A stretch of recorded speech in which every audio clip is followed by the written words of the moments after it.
लड़के का नाम नवाब भले ही है, लेकिन उसकी जिंदगी एकदम उलझी हुई है। पिता की छोड़ी हुई प्रिंटिंग प्रेस अब बस नाम की रह गई है। अपने उस टूटते हुए सपने को बचाने के लिए नवाब मशहूर शायर अजीज को ढूंढने निकलता है। अजीज को ढूंढने के बाद वो धीरे धीरे अजीज की बेटी के प्यार में पड़ जाता है, लेकिन इसके पीछे अजीज की शायरी का एक भयानक राज छुपा हुआ है। सच तक पहुंचने के लिए नवाब को बहुत ज्यादा मुश्किलों का सामना करना पड़ता है और कहानी का आखिरी ट्विस्ट किसी के भी सोच को हिला देगा। तो चलिए जानते हैं आज की मूवी की कहानी साल 1998 की दिल्ली से शुरू होती है। पिता की मौत के बाद उनका मुस्तकबिल प्रिंटिंग प्रेस बड़ा बेटा नवाबुद्दीन संभाल रहा है। इस प्रेस में हमेशा सिर्फ उर्दू ही छपती है, इसीलिए जब नवाब के छोटे भाई जुम्मन के पास एक आदमी हिंदी कहानी छपवाने आता है तो नवाब उसे मना कर देता है। इससे वो आदमी और भाई जुम्मन दोनों नवाब पर गुस्सा हो जाते हैं। जुम्मन का मानना है कि नवाब सिर्फ शायरी और कहानियों के चक्कर में पड़ा हुआ है और इसी वजह से उनका बिजनेस चौपट हो रहा है, लेकिन नवाब अपनी बात पर अड़ा रहता है। इसी दौरान नवाब को प्रेस में अजीज नाम के एक इंसान का नाम मिलता है। वो अपनी माँ से पूछता है कि क्या वो अजीज बेग को जानती है, तो माँ मना कर देती है। फिर नवाब अपनी पिता की सहेली खादिजा के पास जाता है जो रेडियो में काम करती थी। खादिजा बताती है कि अजीज पुराने समय का बहुत बड़ा शायर था और लोग उसकी शायरी के दीवाने थे। वो बताती है कि बचपन में नवाब का परिवार भी उसकी शायरी सुनने जाता था, लेकिन अचानक अजीज ने शायरी छोड़ दी और सबसे नाता तोड़ लिया। खादिजा उसे अजीज की एक शायरी और उसका फोन नंबर देती है। नवाब वो शायरी लेकर अपने किराएदार के पास आता है जिससे उसकी अच्छी जमती है। किराएदार उस शायरी को पढ़कर बोलता है कि ये सिर्फ कविता नहीं बल्कि प्रिंटिंग प्रेस को बचाने का एक रास्ता है। दूसरी तरफ भाई जुम्मन खाने की मेज पर अच्छा खाना ना पाकर फिर से नवाब पर गुस्सा होता है। नवाब जब अपने कमरे में आता है तो जुम्मन उसे 3 महीने का बिजली बिल थमा देता है। वो घर की गरीबी को लेकर नवाब को बहुत खरी खोटी सुनाता है और कहता है कि तुम अपनी उर्दू प्रिंटिंग प्रेस लेकर ही बैठे रहो। नवाब को रात भर नींद नहीं आती और वो अजीज की शायरी के बारे में सोचता रहता है। अगले दिन वो अजीज के नंबर पर फोन करता है। फोन उसकी बेटी उठाती है। नवाब कहता है कि मैं प्रिंटिंग प्रेस से बोल रहा हूँ और अजीज साहब की शायरी छापना चाहता हूँ। वो लड़की नवाब को पंजाब के मारेलकोटला आकर मिलने को बोलती है और साथ ही काला शेरवानी पहनकर आने को बोलती है। अचानक एक लड़की से मिलने का मौका पाकर नवाब अपने किराएदार से समय से पहले ही किराया मांग लेता है। फिर वो किराएदार की ही एक काली ड्रेस पहनकर मलेरकोटला के लिए निकल पड़ता है। नवाब वहां पहुंचकर इंतजार करता है, तभी वो लड़की आती है। उस लड़की का नाम है मन्नत, जो अजीज बेग की बेटी है। मन्नत नवाब को लेकर बस में चढ़ जाती है और बताती है अजीज बेग अब शायरी नहीं लिखते और ना ही वो चाहते हैं कि कोई उनकी शायरी छापे। ये सुनकर नवाब कहता है कि ये बात तो आप फोन पर भी बता सकती थी। मन्नत कहती है कि फोन पर बोलती तो आप बार बार पूछते हैं, इसलिए सोचा कि मिलकर ही बता दूं। मन्नत आगे कहती है कि आप जब यहाँ आ ही गए हैं तो यहाँ दरगाह की जियारत कर लीजिए, सुना है कि यहाँ जो भी मांगो वो पूरा होता है। इतना कहकर मन्नत चली जाती है। नवाब हार नहीं मानता और लोगों से पूछते पूछते अजीज की दुकान तक पहुंच जाता है। बुजुर्ग अजीज अब शायरी छोड़कर मैकेनिक की दुकान चलाते हैं, लेकिन दुकान पर भी वो कुछ न कुछ लिखते रहते हैं। नवाब उन्हें लिखते हुए देख लेता है और बोलता है कि किसी ने कहा है कि अजीज अब लिखते नहीं, आपकी कलम तो अभी भी चल रही है। अजीज को नवाब का नाम और व्यवहार पसंद आता है, इसलिए वो उसे चाय के लिए अपने घर ले जाते हैं। घर पहुंचकर नवाब बोलता है कि मेरा नाम भले ही नवाब है पर असली नवाब तो आप हैं, क्योंकि आपका घर नवाबों जैसा है। अजीज बताते हैं कि उनके पिता नवाब थे। बातों बातों में नवाब पूछता है कि आपकी शायरी इतनी मशहूर है फिर भी आप कभी छापते क्यों नहीं। अजीज बोलते हैं कि मैं छपवाने के लिए नहीं लिखता, मुझे अच्छा लगता है इसलिए लिखता हूँ। उसी समय मन्नत घर आती है और अजीज अपनी बेटी से नवाब की पहचान कराते हैं, जबकि मन्नत और नवाब पहले ही मिल चुके होते हैं। मन्नत एक स्कूल टीचर है। अचानक घर में नवाब को देखकर मन्नत चिढ़ जाती है। दूसरी तरफ नवाब शायरी सीखने के लिए अजीज का शिष्य बनना चाहता है, इसलिए वो कुछ शायरी भी सुनाता है। मन्नत जब अंदर आती है तो देखती है कि उनके घर का करीबी आदमी भूरे मेहमान के लिए महंगे और सुंदर कपों में चाय निकाल रहा था। ये देखकर मन्नत बोलती है कोई इतना बड़ा आदमी भी नहीं आया है जिसे इतनी कीमती कपों में चाय दी जाए। वो कप बदल देती है, लेकिन जब वो चाय लेकर बाहर आती है तो देखती है नवाब जा चुका था। अजीज अपनी बेटी को बताता है कि नवाब मेरा चेला बनना चाहता है और मैंने उसे कल आने को बोला है। रात को भूरे और नवाब की मुलाकात होती है और वो एक दूसरे को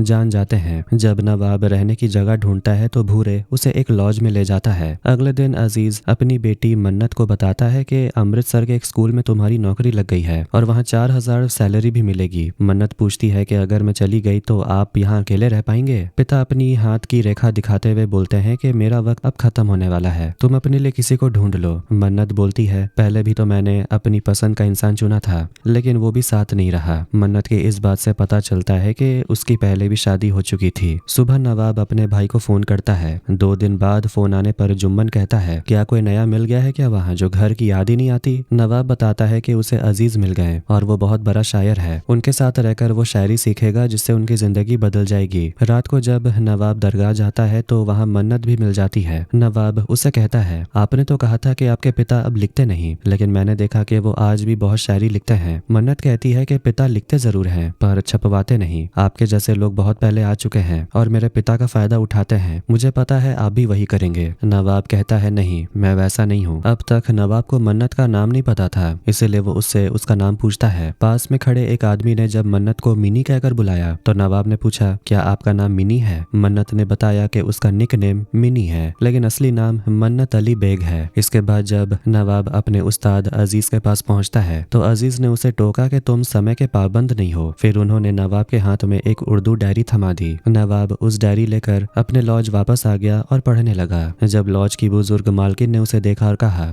ये सब क्या शुरू कर दिया, प्यार करने के लिए शायरी की जरूरत होती है। फिर उन्होंने दीवार पर लगी अपने पति की फोटो दिखाई और कहा कि असली प्रेम तो हमने किया था। ये कहकर उन्होंने अपने पति की टोपी नवाब को दे दी। जब नवाब वही टोपी और काली शेरवानी पहनकर उस्ताद के घर पहुंचा तो मन्नत ने दरवाजा खोला। मन्नत के सामने अच्छे कपड़े पहनकर नवाब थोड़ा स्टाइल में रहने लगा। तब अजीज ने नवाब से कहा कि शायरी सीखने के लिए सुंदर कपड़ों की नहीं बल्कि सुंदर मन की जरूरत होती है। इसके बाद दोनों के बीच हंसी मजाक भी हुआ। अगले दिन से अजीज नवाब को ठीक से शायरी सिखाने लगे और नवाब भी अच्छे से शायरी लिखना सीखने लगा। दरअसल नवाब का असली मकसद अजीज की शायरी हासिल करना था ताकि वो उसे छापकर वो अपनी प्रिंटिंग प्रेस को बचा सके। लेकिन मुश्किल तब शुरू हो गई जब नवाब धीरे धीरे मन्नत के प्यार में पूरी तरह डूबने लगा। दूसरी तरफ नवाब का भाई जुम्मन जब बाजार गया तो उसने देखा कि फारूकी नाम के एक लेखक की किताबें बहुत बिक रही थी। उसने नवाब को फोन करके कहा कि उस अजीज के पीछे मत भागो, फारूकी के पीछे जाओ क्योंकि आजकल वही टॉप पर है। नवाब ने जवाब दिया कि वो अजीज से बहुत अच्छा सीख रहा है और उसने जुम्मन को एक शायरी सुनाई। शायरी सुनकर जुम्मन ने पूछा, क्या तुम फिर से किसी से प्यार में पड़ गए। नवाब ने कहा, मैं जहाँ जाता हूँ वहाँ सिर्फ शिकार करके आता हूँ, मैं एक शिकारी हूँ। जुम्मन बोलता है कि तुम शिकार करने गए हो या खुद शिकार होने। जुम्मन की ये बात सुनकर नवाब फोन काट देता है। अगले दिन जब नवाब उस्ताद अजीज को अपनी लिखी एक शायरी सुनाता है तो अजीज उसे और भी सुंदर तरीके से पढ़कर सुनाते हैं और उस वक्त नवाब मन्नत के साथ थोड़ा मजाक करता है लेकिन मन्नत चुप रहती है। तब अजीज बताते हैं कि उनकी बेटी हमेशा ऐसे ही चुपचाप नहीं थी, एक बार दिल टूटने के बाद वो ऐसी हो गई है। ये सुनकर मन्नत के लिए नवाब का प्यार और बढ़ जाता है और वो बस उसे देखता रहता है, जिसे अजीज भी नोटिस कर लेता है। अगले दिन मन्नत बाजार का सामान लेकर रिक्शा ढूंढ रही थी, तभी नवाब आकर बोलता है, रिक्शा की क्या जरूरत, मैं ले चलता हूँ। मन्नत मना करती है पर नवाब सामान उठा लेता है। सामान काफी भारी होता है इसलिए वो खुद रिक्शा बुला लेता है। रास्ते में मन्नत नवाब से कहती है कि आप जो ये झूठ मूठ की शायरी सीखने आए हैं, अगर पिताजी को पता चला तो उन्हें बहुत दुख होगा, इसलिए उनसे ज्यादा दोस्ती मत बढ़ाइए। नवाब कहता है कि मैं आपसे पिता से नहीं बल्कि आपसे दोस्ती करना चाहता हूँ। ये सुनकर मन्नत गुस्सा हो जाती है और नवाब को रिक्शा से उतार देती है। नवाब उदास होकर उस्ताद के पास आता है तो उस्ताद समझ जाते हैं कि कुछ गड़बड़ है। वो पूछते हैं, क्या प्यार का चक्कर है। नवाब कहता है हाँ। जब अजीज उसकी प्रेमिका की फोटो देखना चाहते हैं तो नवाब कहता है फोटो नहीं है। तब अजीज उसे अपना कैमरा फोटो खींचने के लिए दे देते हैं। अगले दिन नवाब दूर से मन्नत की फोटो खींच रहा होता है। तब एक आदमी पूछता है, किसकी फोटो ले रहे हो। नवाब कहता है, मेरी जान पहचान की है। वो आदमी कहता है, तो फिर पास जाकर फोटो खींचिए। पर नवाब कहता है कि मैं दूर से ही ठीक हूँ, मैं औरतों की इज्जत करता हूँ। थोड़ी देर में वही आदमी मन्नत के पास आकर हाथ जोड़ने लगता है, जिसे देखकर नवाब का खून खौल जाता है और वो उस आदमी को पीटने लगता है। तब मन्नत नवाब को रोकती और बताती है कि ये उसका पति है। ये सुनकर नवाब सन्न रह जाता है। उस दिन नवाब उस्ताद अजीज से कहता है कि शायद मैं प्यार में कभी सफल नहीं हो पाऊंगा। अजीज समझाते हैं कि कोई एक दिन में सफल नहीं होता, वक्त देना पड़ता है। कहानी अब जुम्मन की तरफ मुड़ती है। जुम्मन सैलून में बाल कटवाने जाता है और कोई महंगा हेयर कट मांगता है। वहाँ बैठा एक लेखक उसे पूछता है, क्या कोई खजाना हाथ लग गया है। जुम्मन गलती से अजीज का नाम ले लेता है। वो लेखक मजाक उड़ाते हुए कहता है कि अजीज का जमाना तो कब का खत्म हो गया, अब उसकी शायरी से तुम लोग क्या अमीर बनोगे। लेखक की बातें सुनकर जुम्मन परेशान हो जाता है। वो नवाब के लॉज पर फोन करता है। मालकिन नवाब को फोन देती है, तभी वहाँ मन्नत आ जाती है। मन्नत को देखकर नवाब मालकिन से कहता है कि भाई से कह दो कि मैं कमरे में नहीं हूँ। ये बात जुम्मन सुन लेता है। नवाब मन्नत को अपने कमरे में लाता है। कमरे में कपड़े बिखरे हुए थे जिन्हें नवाब जल्दी जल्दी समेटने लगता है। मन्नत बात बदलने के लिए पूछती है, आपका और क्या क्या करने का शौक है। नवाब कई बातों के बीच बोल देता है कि मुझे शादी में नागिन डांस करने का बहुत शौक है। ये सुनकर मन्नत पूछती है, क्या आपने अपनी शादी में भी नागिन डांस किया था। नवाब बताता है कि उसने कभी शादी नहीं की और कहता है कि आपने शादी करके गलती की। मन्नत बताती है कि उसने डिवोर्स ले लिया है। ये सुनकर नवाब खुश हो जाता है और बोलता है, फिर आपने मुझे रोका क्यों? मैं आपके पति को मार कर ठीक कर देता। मन्नत कहती है, वो मेरा पति नहीं, मेरी गलती थी। नवाब पूछता है, क्या हम इस गलती को सुधार कर फिर से नई शुरुआत नहीं कर सकते? ये सुनकर मन्नत जाने वाली होती है पर रुक जाती है। वो नवाब को साथ में सनराइज देखने के लिए पूछती है। अगले दिन दोनों बाहर जाते हैं और साथ में सूरज को देखते हैं और खूब घूमते हैं। रात को जब नवाब लॉज वापस आता है तो मालकिन बताती है, तुम्हारे भाई का फोन आया था लेकिन मैंने कह दिया कि तुम कमरे में नहीं हो। अगले दिन नवाब उस्ताद को एक शायरी सुनाता है। शायरी सुनकर उस्ताद अजीज खुश होकर अपनी कलम नवाब को दे देते हैं। नवाब बहुत खुश होता है और वो कलम मन्नत को भी दिखाता है। अब नवाब और मन्नत एक दूसरे के बहुत करीब आ जाते हैं, जिसे अजीज भी गौर करता है। घूमने के दौरान नवाब को किसी की नजर न लगे इसलिए मन्नत अपनी आंखों का काजल नवाब को लगा देती है। नवाब को ये सब बहुत अच्छा लगता है। इसी बीच एक सुबह अजीज उठते हैं तो उन्हें कुछ दिखाई नहीं देता। मन्नत घबरा कर नवाब को फोन करती और बताती है कि पिता को अचानक दिखना बंद हो गया। वो उन्हें हॉस्पिटल ले जा रही है और नवाब को भी वहाँ आने को बोलती है, लेकिन तभी जुम्मन वहाँ पहुँच जाता है और बताता है कि माँ बीमार है। नवाब भारी मन से मन्नत के पास जाने के बजाय माँ के पास जाने का फैसला करता है। जाने से पहले नवाब एक बार मन्नत को फोन करता है, लेकिन मन्नत अपने पापा के साथ हॉस्पिटल में बिजी होने की वजह से फोन उठा नहीं पाती। एक तरफ मन्नत हॉस्पिटल में है, दूसरी तरफ नवाब जब घर पहुंचता है तो देखता है उसकी माँ बिल्कुल ठीक है। जुम्मन ने उसे झूठ बोला था। जुम्मन गुस्से में कहता है कि हम यहाँ भूख से मर रहे हैं और तुम शायरी के नाम पर अजीज की बेटी के साथ प्यार मोहब्बत में लगे हो। वो माँ के सामने मन्नत की फोटो भी निकाल देता है। नवाब बहाना बनाता है कि मैं तो अजीज को अपनी बातों में फंसाने की कोशिश कर रहा था, उसने मुझे अपनी कलम भी दे दी है। जुम्मन चिढ़कर कहता है, ऐसी कलम 20 रुपए में मिलती है। मैं अपना प्रिंटिंग प्रेस एक मोबाइल दुकानदार को बेचने जा रहा हूँ, वो बहुत पैसे दे रहा है, तुम बस मशीनें बेच दो, मुझे और कुछ नहीं सुनना। उधर अजीज की आंखों का ऑपरेशन कामयाब हो जाता है और उन्हें फिर से दिखने लगता है, लेकिन मन्नत बहुत उदास रहने लगती है। इधर नवाब का भी वही हाल था। एक बार नवाब मन्नत को फोन करता है। मन्नत फोन भी उठाती है, लेकिन नवाब कुछ बोल नहीं पाता। अजीज कहते हैं कि नवाब अच्छा लड़का है, शायद किसी मुसीबत में फंस गया है, उसे ढूंढ कर लाओ। इसी बीच मोबाइल दुकानदार जुम्मन की माँ को एक बटन वाला फोन देता है और प्रिंटिंग प्रेस देखने आता है। एक दिन नवाब प्रिंटिंग प्रेस से मन्नत को फोन करने की कोशिश करता है, तभी जुम्मन वहां आ जाता है। वो नवाब को फोन के पास देखकर उसे गाली देता है और दोबारा ऐसा न करने की धमकी देता है। भाई के मुंह से ऐसी बातें सुनकर नवाब को काफी दुख होता है। वो कहता है, मैं भाईजान से भाई पर आ गया, फिर तुम से तू पर, और अब मुझे गाली भी देने लगा है। जब तू छोटा था तो मैं तुझे गोद में खिलाता था और आज तू मुझे ये सब सुना रहा है, और खबरदार जो इस प्रिंटिंग प्रेस को बेचने की बात की। जुम्मन ये सुनकर थोड़ा भावुक हो जाता है पर कहता है, तू मेरा बाप बनने की कोशिश मत कर, बाप मर चुका है। नवाब कहता है कि हर बेटे के अंदर उसका बाप जिंदा रहता है। इस पर जुम्मन बोलता है कि मैं जिस गरीबी में जी रहा हूँ वैसी जिंदगी अपने बच्चों को नहीं जीने दूंगा। फिर वो वहाँ से चला जाता है। नवाब अब फैसला करता है कि वो उस्ताद अजीज के पास जाएगा ताकि प्रिंटिंग प्रेस को आखिरी बार बचाने की कोशिश कर सके। तब माँ नवाब को उसके पिता और अजीज की साथ वाली एक पुरानी फोटो दिखाती है। वो बताती है कि वो दोनों पक्के दोस्त थे।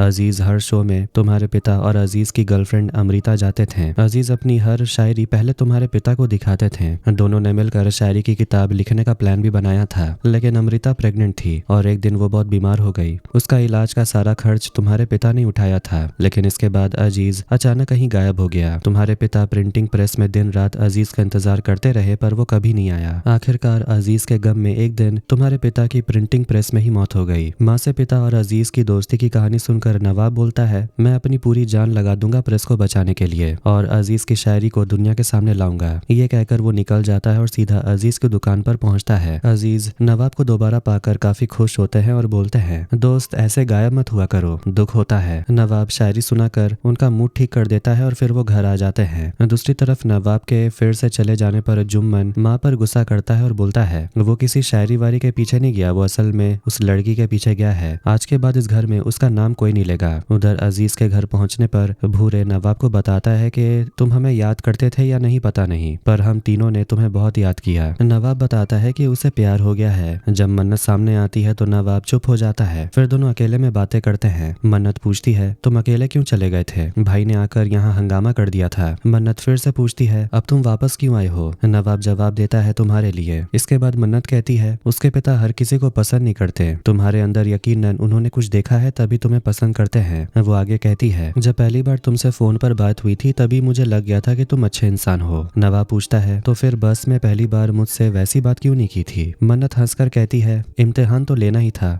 बातों बातों में नवाब बताता है कि उसने एक पब्लिशर से बात की है जो उस्ताद अजीज की शायरी छापना चाहता है। मन्नत कहती है कि पिता ये सब नहीं चाहते हैं। नवाब उसे समझाता है कि तुम्हारे पिता में एक महान शायर बनने का हुनर है, उसे ऐसे ही क्यों बर्बाद होने दें। मैं चाहता हूँ कि तुम इस काम में मेरी मदद करो। मन्नत मान जाती है। अगले दिन नवाब उस्ताद से पूछता है, आपने दिल्ली क्यों छोड़ी थी? क्या किसी बात का दुख था? अजीज एक शायरी के जरिए अपना दर्द सुनाते हैं, जिससे पता चलता है कि वो बहुत दुखी होकर दिल्ली से आए थे। उसी वक्त मन्नत आकर अपने पिता से कहती है, अगर आप अपना शायरी छपवा ले तो अच्छा होगा। नवाब भी साथ देता है और बोलता है, इससे पैसे भी मिलेंगे और आप पॉपुलर भी हो जाएंगे। अजीज कहते हैं कि मैं पैसों या नाम के लिए नहीं लिखता, मैं अपनी खुशी के लिए लिखता हूँ और मुझे मशहूर नहीं होना। नवाब समझ जाता है कि अजीज को मनाना आसान नहीं होगा। इसी बीच एक दिन नवाब देखता है कि अजीज शराब पी रहे थे। नवाब भूरे से इसका कारण पूछता है। भूरे बताता है कि साल में सिर्फ एक ही दिन वो शराब पीते हैं, क्योंकि इसी दिन उनकी पत्नी की मौत हुई थी। नवाब तब अजीज के पास जाता है और बोलता है कि मेरा अब दिल्ली वापस जाने का मन नहीं करता। अजीज पूछता है, क्यों? क्या वहाँ बहुत दुख मिला है तुम्हें? नवाब कहता है, मैं जब 6 साल का था तब मेरे पिता गुजर गए थे। अगर वो आज जिंदा होते तो आपके जैसे ही होते हैं। ये सुनकर अजीज थोड़े इमोशनल हो जाते हैं और वो अपनी एक चैन वाली घड़ी नवाब को देते हैं और बोलते हैं कि इसे हमेशा अपने पास रखना। इसके बाद अजीज से शायरी मांगना और भी मुश्किल हो गया था, इसलिए नवाब एक नया प्लान बनाता है। वो सबको साथ लेकर घूमने निकलता है और रास्ते में अजीज के साथ मस्ती मजाक भी करता है। फिर वो अजीज को एक ऐसी जगह ले जाता है जहाँ सबकी इच्छा पूरी होती है। अजीज ने अपनी शायरी में कई बार इस जगह का जिक्र किया था। अजीज कहते हैं कि मैंने सबको यहाँ आने को कहा था, पर मैं खुद यहाँ नहीं आना चाहता था। ये सुनकर नवाब को गुस्सा आ जाता है और वो अजीज पर चिल्लाने लगता है। नवाब कहता है, जिंदगी जीने के लिए पैसों की जरूरत होती है। आपके पास पैसे कमाने का मौका है, पर आप हाथ पर हाथ धरे बैठे हैं। आप सिर्फ अपने बारे में सोचते हैं। नवाब आगे कहता है, मन्नत ने लाइब्रेरी बनाने के लिए जो लोन लिया था वो आपके इलाज में खर्च हो गया। उसने अपनी स्कूल की नौकरी छोड़ दी ताकि आपकी सेवा कर सके। उसे भी तो पैसों की जरूरत है। आपके बाद उसे कौन देखेगा?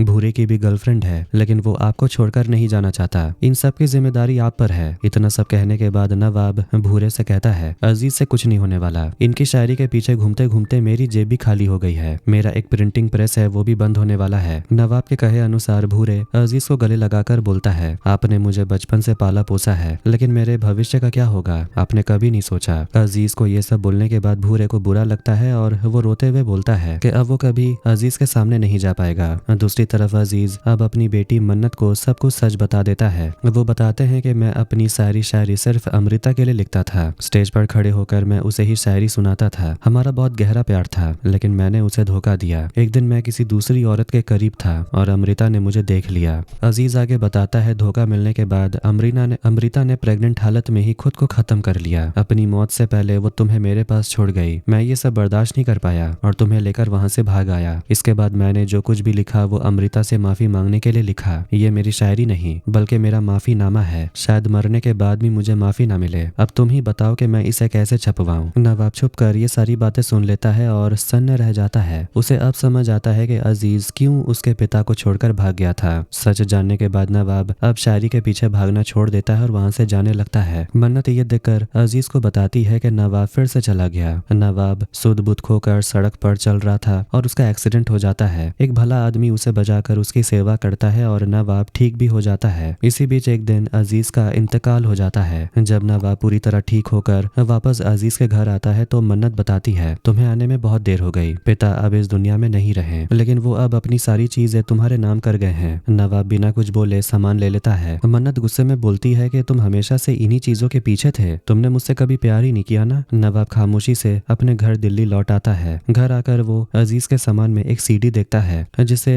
अजीज ने मरने से पहले नवाब के लिए रिकॉर्ड किया था। उस रिकॉर्डिंग में अजीज बोलते हैं कि अमृता की मौत के साथ साथ तुम्हारे पिता की मौत का जिम्मेदार भी मैं ही हूँ। तुम्हारे पिता मेरे सबसे अच्छे दोस्त हैं। नवाब, जिस दिन तुम पहली बार मुझसे मिले थे तभी मैं पहचान गया था कि तुम सैफुद्दीन के बेटे हो, इसीलिए तुम्हें गले लगाकर मैंने अपने दोस्त को महसूस किया। तुम्हारी आंखें बिल्कुल सैफ जैसी हैं। रिकॉर्डिंग में वो आगे कहते हैं कि सैफुद्दीन की नजर हमेशा मेरी शायरी पर ही रहती थी, बिल्कुल तुम्हारी तरह। इसलिए मैं अपनी शायरी तुम्हें देकर जा रहा हूँ। तुम इनके साथ जो चाहो कर सकते हो, लेकिन इन्हें मेरे नाम से मत छपवाना। मैं अमृता से मांगी गई माफी को अपने नाम की वाहवाही नहीं बनाना चाहता। अगर कभी तुम्हारी बेटी हो तो उसका नाम अमृता रखना, ताकि अमृता फिर से इस दुनिया में आ सके। अगर वक्त मिले तो मेरी कब्र पर आना, तुमसे बहुत सारी बातें करूंगा। ये सब सुनकर नवाब बहुत भावुक हो जाता है। वो अजीज की आखिरी इच्छा पूरी करने के लिए उनकी कब्र पर जाता है, लेकिन लेकिन वहाँ वो सारी शायरी के कागजातों को कब्र पर ही छोड़ देता है, क्योंकि अब उसके अंदर फेमस होने का लालच नहीं रहा। वहाँ से लौटते वक्त वो देखता है कि मन्नत भी अपना घर छोड़कर जा रही है। दोनों गाड़ियों में एक दूसरे के सामने आते हैं पर बात नहीं करते।